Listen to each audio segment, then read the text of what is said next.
Well, welcome to this episode of the Good Leadership Podcast, where we explore the stories, strategies, and insights of thought leaders who inspire us to think differently and lead better. Today, I have the privilege once again to be joined by Dr. Nicole Price, a true empathy revolutionary. As the founder and CEO of Lively Paradox, a leadership development firm dedicated to inclusive leadership, she reveals how empathy and inclusivity are the foundation of exceptional leadership. She's also a best-selling author with her latest book titled Spark the Heart: Engineering Empathy in Your Organization. In this episode, we'll unpack a proven model that provides a step-by-step approach to strengthening empathy as your leadership superpower. You'll also discover how to build awareness or when a lack of empathy is affecting your relationships. You'll also discover how reflection can lead to actionable insights without becoming overwhelmed. Dr. Price explores the role of empathy as a measurable driver of success and shares many strategies with us to cultivate it as a lifelong practice. So whether you're a seasoned leader or just starting your journey, this conversation is packed with actionable takeaways to help you lead with both your head and your heart. Let's dive in. Welcome to the Good Leadership Podcast, where we engage with esteemed thought leaders and explore research-backed strategies and techniques that empower leaders at every level to achieve meaningful results that drive lasting change. I'd love to learn more about your personal situation and how you made this transition to being a more empathetic leader. How has that changed your relationships and your leadership style? And maybe give some background on kind of how you were perceived in that job and that role, and what changed for you as a result when you learned to lead with empathy. Yeah, so for about 4 years, my job was to go into specific projects or departments where operations weren't getting out the parts they needed every day. Either there was a cost problem, there was a service problem, or there was a quality problem. Period.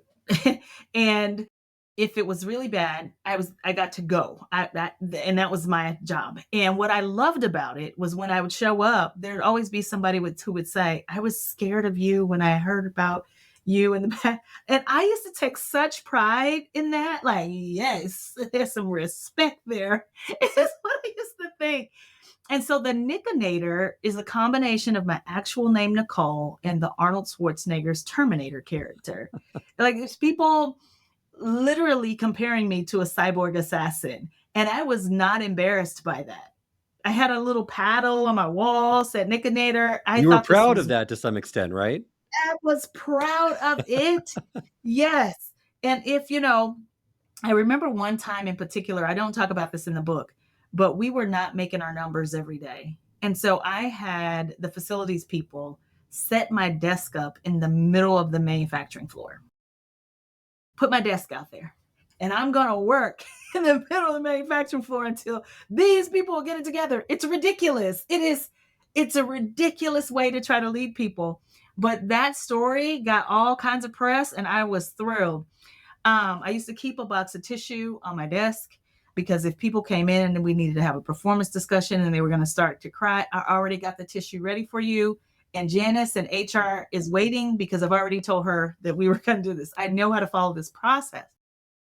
And today I'm mortified by some of those things because I could have gotten results. It might have taken a little longer in the beginning, but it probably would have been a little more sustainable had I taken a different approach. We all know these people who go into spaces, turn everything around, and then when they leave, things go back to what they were before because the individuals who have to lead it have not bought into the concept. They're just complying.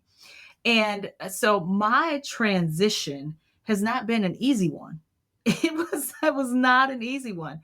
It was actually rewarded. And I tell people that engineers, doctors, and sometimes even lawyers, we get taught not to be empathetic. If I've got to get a 500,000 parts out by the end of the week, if I've got to get a certain number of patients seen, it's life or death, if I've got to win every argument, as lawyers want to win every argument, I actually have to separate myself from people because, Charles, if you're sick today, I've got to be able to put Mike in your spot. I don't need to be able to differentiate between Mike and Charles. In fact, in engineering school, my favorite professor used to say, "Dummify it, Price. dumbify it. And that was, think about what that's teaching me, that people are not smart, and that whatever I do in the process, I need to make it so that those people who are not smart can't mess it up. And while I can appreciate that I can't put my battery in my phone the wrong way and mess it up, I can't. Pilots are now living longer because they can't push the wrong levers. I appreciate those things. What I think we have a lot of work around doing is that there are people at the end of every one of our data points. And if the work is getting done despite the people, if people are feeling disengaged, left out, left behind, any initiative we are trying to push forward is going to stall or not be sustainable. And if that's what we want, then keep leading in the same way. But if it's not what we want, embrace some of these, I think, pretty simple ideas that I've laid out in the book and just practice one for a little bit of time and see what happens.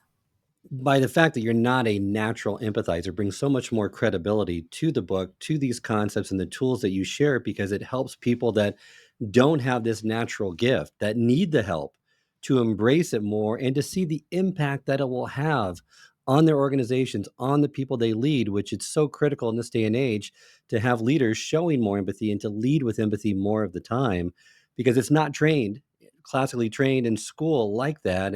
But in the workplace, definitely, like you said, has a lot more impact and benefit and inspires more loyalty instead of compliance with those that you lead. Well, let's talk about this model that you developed for leadership. It's called the RDAC model, ARDAC. Explain its framework for our listeners and how it really applies to the practicing and growing of empathy. People who are in the psychological professions won't be shocked by this. If you know anyone who's ever engaged in personal change, the very first step was awareness. They had to be aware that something wasn't working, or else they were never going to work on it. So the A in RDAC stands for awareness. The R stands for reflection. I have to have some time to think about how I got here, how this is impacting me, the what's in it for me, why would I change it. The D stands for decide. That is me deciding what I'm going to do now that I've spent some time reflecting, and then take action. Let me take the first step towards moving on what I have decided. But the critical point is to have a feedback loop and come back and check to make sure that things are still working okay. And I believe that as we're trying to build our empathy muscle, we have to engage in these same kind of people development processes. While I have an opportunity to practice small, be bought into what it is I want as I want to practice it, and then decide for myself how I want to show up empathetic. Because here's what I wish someone had done for me, Charles, when I was showing up as the Nickinator. I wish someone would have asked me this very simple question. Nicole, is this also causing you problems in your personal life? Because the truth of the matter is, the answer is yes. And so what a low stakes situation to be able to practice at work. The corporation where I worked was definitely pretty empathetic and leaned heavily towards supporting leaders who showed up in ways that valued people. I don't even have that excuse that my organization didn't support that type of approach, because it did. And getting this right is not just about showing up for an organization and being better. It'll help your life be better, because my friends confide in me more. I am able to read political situations and community in better ways. I know when to speak up when I'm mad about something in church and when not. And it has all around improved my relationships, specifically knowing when to have good boundaries. Before I was so detached emotionally, I was in toxic situations all the time, but I was so numb to them that I just show up and be like, I'm just just check out, which had negative consequences for me personally. And so I introduced the RDAC model, which I developed with my colleague, Dr. Ian Roberts, who first took a more strategic approach to teaching empathy to me. And what I think is the bad news is that he was probably working with me on empathetic listening for 4.5 years before I got it. And when I tell people that timeline, they go, oh my gosh, that's a long time. But if leaders who have any kind of reach in their organization would just sit down and think about what's the average tenure of their employees, most of the time it's probably more than 4 years.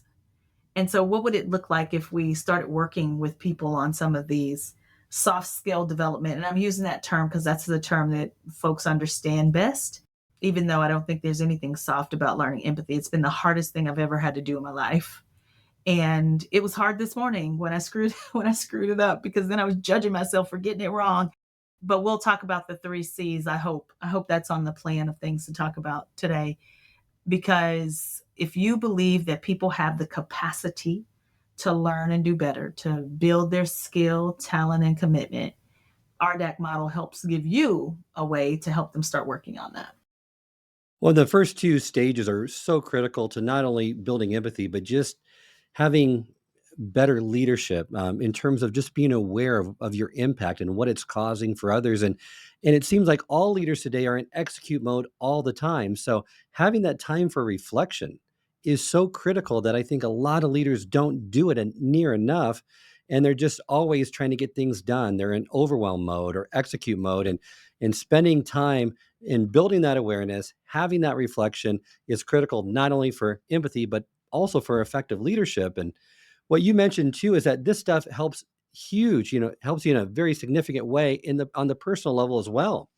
Because like getting back to that story with Brian and Mindy and probably perhaps some of your own personal stories, and I can attest to this in my life as well, is you can have empathy for people that will help you overcome some of those anger and resentment that you're holding against them. Because one person told me once that you don't forgive people because necessarily they deserve it. You forgive them so you can move on with your life and you're not trapped in the past and you're able to move forward. And showing empathy, having that muscle being more developed will certainly help you to do that. Yeah, it's interesting that you mentioned forgiveness. I spent quite a bit of nights mulling over, was I going to put forgiveness in there or not?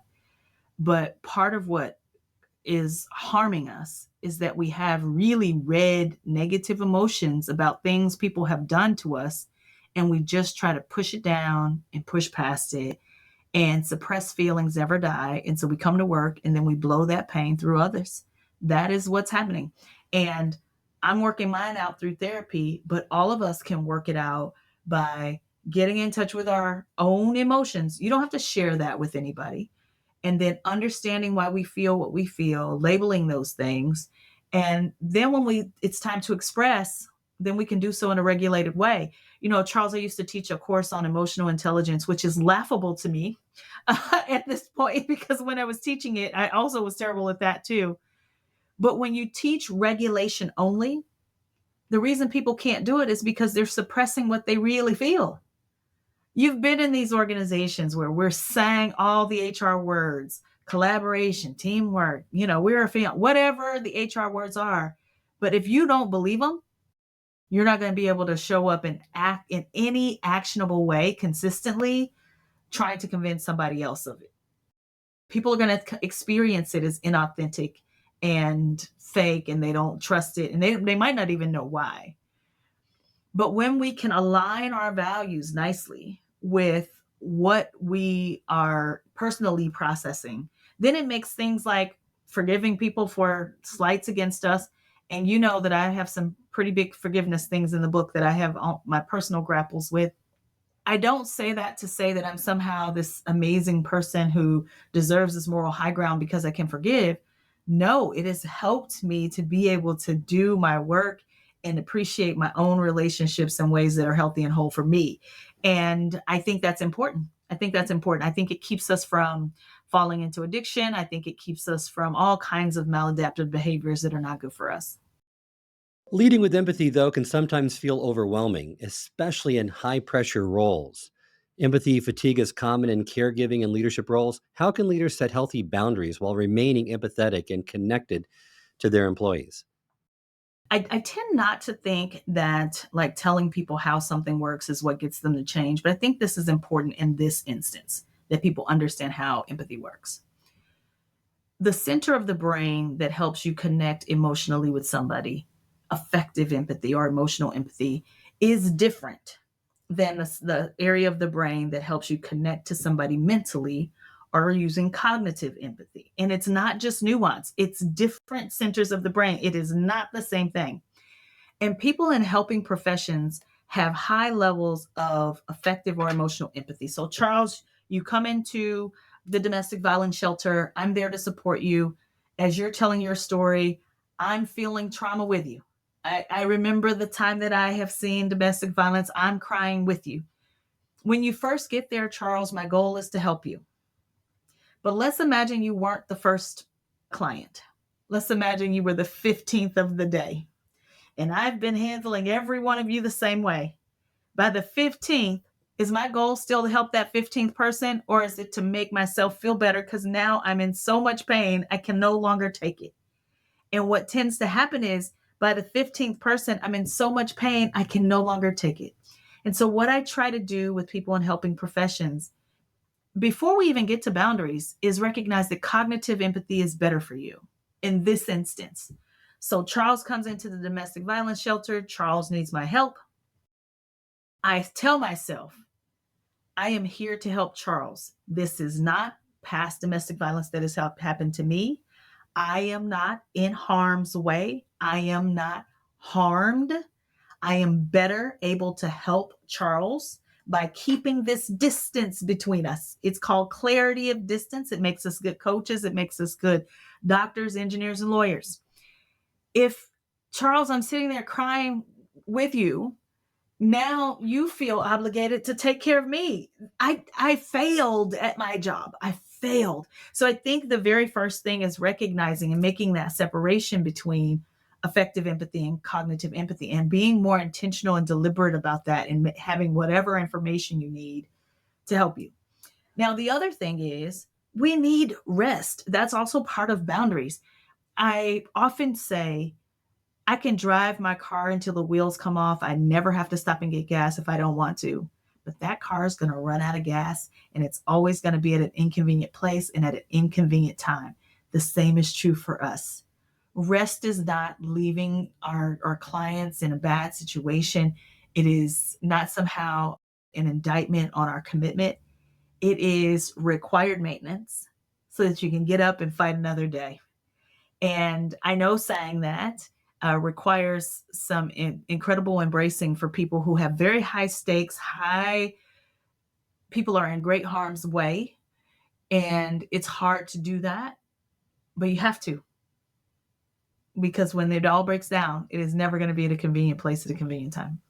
Well, and that separation between cognitive and affective empathy is so important. So thank you so much for unpacking those two. And when Dr. Roberts really explained the process, the stages of evolving empathy to you, you were kind of learning it at the same time how to lead with greater empathy. And love for you to kind of go through those 4 stages. And the first of those 4 stages or phases is curiosity, which I think is the natural starting point, but might be somewhat counterintuitive to people kind of looking at this through a different lens. Yeah, it was interesting how he approached me. He didn't even tell me he was doing it. And so I would call him complaining about people. I mean, that was my typical complaint. I was complaining about people. And he would say, well, what I'm curious about is I wonder what could happen if we would think about this. And it was him trying to get me used to, it was a lot of scaffolding in the beginning because he's kind of telling me what I need to be thinking about. But over time, I was then calling and saying, hey, this is what I've been thinking about, and I still can't quite get there. But at first, I had no awareness that I was being judgy instead of empathetic. Let me tell you the phrases I use the most. I think this will be helpful to people. I just can't understand how people can't figure this out. We've talked about this a million times. I am literally saying I lack empathy. I have no ability to understand how they can just figure it out. Or I'd say something like, when I was a frontline engineer, I would have never. Once again, I'm very solid on my position. I have no understanding or empathy around the other person's position. And so what he was doing for me was building curiosity. Now here's what I've noticed is happening lately, Charles. People have pulled up the phrase, well, one thing I'm curious about, but they're actually not curious. That's not going to work. You can't trick this process. Saying you're being curious, but then pushing your position is not curiosity at all. So you can try that, but people recognize that. They're much smarter than we give them credit for. Well, then the next phase is kind of that resistance and reluctance, which you already mentioned, right? That it might hold some value, but it's still not getting the desired outcomes that you wanted. Yeah, it's very interesting because there was a really simple assignment I had first. And it was at the beginning of any of my meetings that were an hour or more long to do a quick social emotional check-in. So Charles, what that might sound like is, what's your word for today? Or what's your mood for today? Or what are you feeling today? And I used to be like, may I demonstrate physically with my body? Like, oh, you've got to be kidding me. You want me to ask people how they're feeling today? I only have 60 seconds. I only have 60 minutes. Sharon is going to take 6 minutes to talk about how she's feeling today. You have got to be kidding. Like, I was completely like, I am not doing this. I kept asking him, maybe this is appropriate in schools. I think it might not be appropriate anywhere else. But over time, practicing it, what I started to understand was, oh, Sharon's dog died today.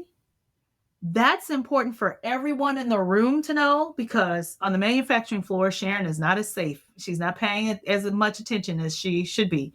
When Sharon might be a little snippy, it has nothing to do with you. She's not being weird. Her dog died today. And what I was astonished by, Charles, is that I would do these social emotional check-ins and people didn't expect me to do anything about the stuff they were talking about. They weren't expecting me to fix that their dog died. They weren't expecting time off.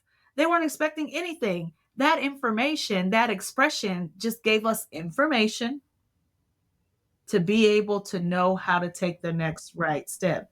And I was finding out things like, oh, people were excited about their daughter's wedding. I didn't even know they had a daughter. These kinds of humanistic things that don't come naturally to me.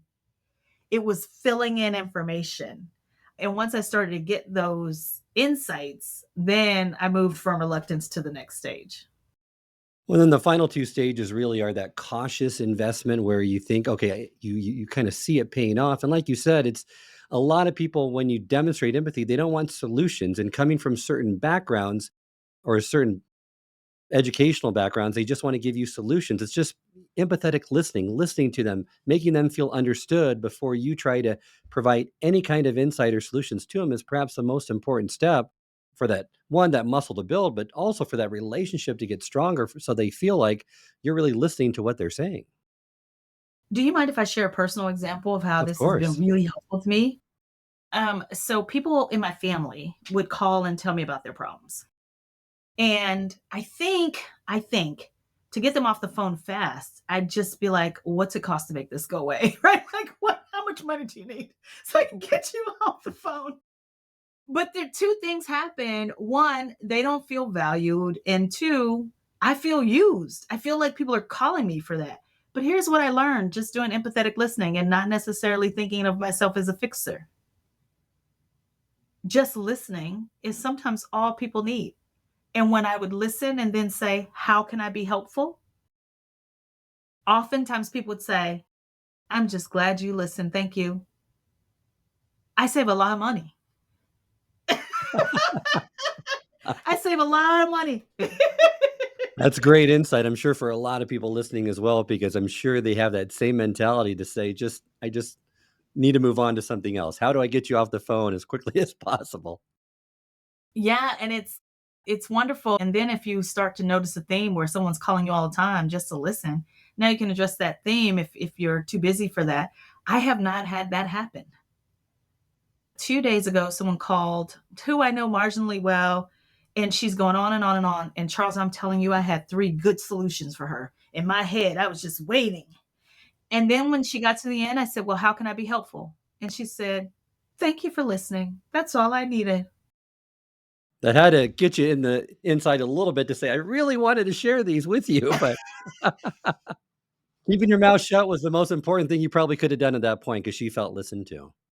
That's right. And for those of us who are not naturally empathetic, when people feel listened to, they find you to be emotionally intelligent. They think of you as a good people leader. And so in the beginning, my reputation was changing, even though I hadn't. I was just reluctantly, I guess I wasn't reluctant, but I was cautious, right? Cautiously doing what he's telling me, and I'm getting good results. But I hadn't shifted completely yet. That process took years. And that final stage is really where it's just a full investment. Now you've witnessed the benefits and the joy of offering empathy and receiving it. Through this process, you become a better leader, communicator, collaborator, and you're fully invested in building this muscle as part of just your holistic being, not just professional, but also personally as well. Absolutely. And that's certainly my journey. I'm sure other people are faster learners. Well, before we close, can you share kind of a high level overview of the stages of evolving? Again, we kind of talked about the evolving empathy piece, but the three C's that leaders should focus on when leading with empathy. It's interesting. They're in the book, you kind of present things in a linear way, even though they're not always linear. My favorite of the three C's is celebrate. Being on this podcast with you is a form of celebration. I get to talk about my empathetic growth. Like when we take the journey back to the Brian and Mindy days, and I get to say, like, man, look at all this progress I have made. And sometimes we like to focus on this morning when I screwed up. You know what I wanted to think about? How I screwed it up. And I was beating myself up. But this hour that we've spent together reminds me to celebrate the progress that's made, because every day I might mess up. The other C is confidence. The first time that I said, "Hey, I just learned this new thing. We're going to do what's called a social emotional check-in at the beginning of the meeting, and I just want everybody to give me one word." And it was a virtual meeting, in the chat of how you're feeling today. Oh my gosh, my hands were sweating, my chest was hurting. I was like, people probably think I'm some kind of quack. Not at all. They just did it. And then it just became, I said, hey, we're going to do these every time. I'd love to, make sure that I did say this. I didn't, Dr. Roberts was not pleased, but I did say, if we could keep it to 5 minutes or less, he's like, now, Doc, did you have to say that? And I was like, I guess I didn't have to say that. But you just have to do it. You have to just do it. There are 14 different exercises in the back of the book that you can do. And you can decide to do all 14 over the course of 2 weeks, or you can just pick one that you want to take a month to do. Be as open or however you want to do it. And you don't have to tell anybody else you're doing these things either. And then the third C is commitment. Every day you're going to have a reason to not be empathetic. Every single day. You're going to run into someone who's entitled. You're going to run into someone who is unjust and evil. You're going to run into someone who is not empathetic at all and running over all of the people. There will always be reasons for you to choose something other than empathy. Resist the urge, because I believe that any one of us can be the spark of empathy that launches an entire revolution. But we just have to commit and decide that it's going to be us. When I found too that keep with it, keep committed to the process because even though you're changing, it takes a lot for other people to see that change in you. So you may feel like you've changed, but it takes a lot more and perhaps a lot longer time for them to feel like you're a different person, a different leader as a result. And I wanted to also highlight what you also mentioned because I don't think enough people talk about it. Show yourself some self-compassion. You're on this journey. Don't be so hard on yourself. If you mess up initially, if you're not naturally empathetic, you're going to have some obstacles, some roadblocks that you have to overcome, but keep with the path because there's a lot of fruit on the other end. Yeah, it's all painful. Growth and work is all painful. Choose your pain is kind of how I like to think about it.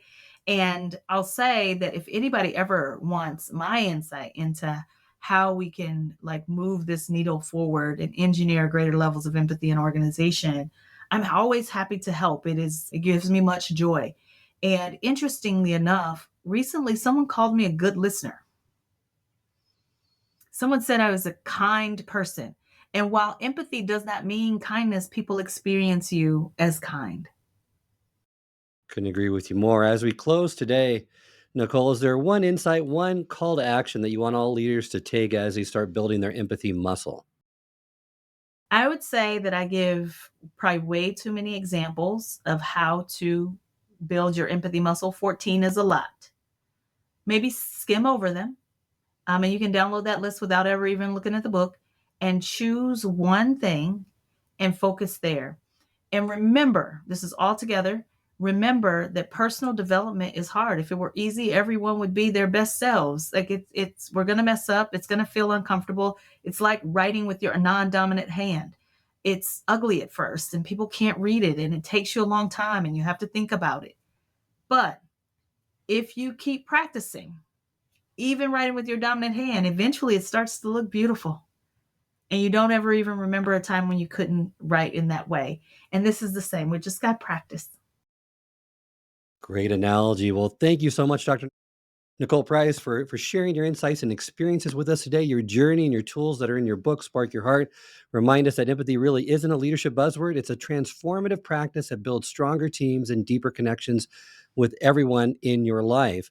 Remind our listeners how they can get in contact with you and learn more about your work. At any point, you can find me at drnicoleprice.com.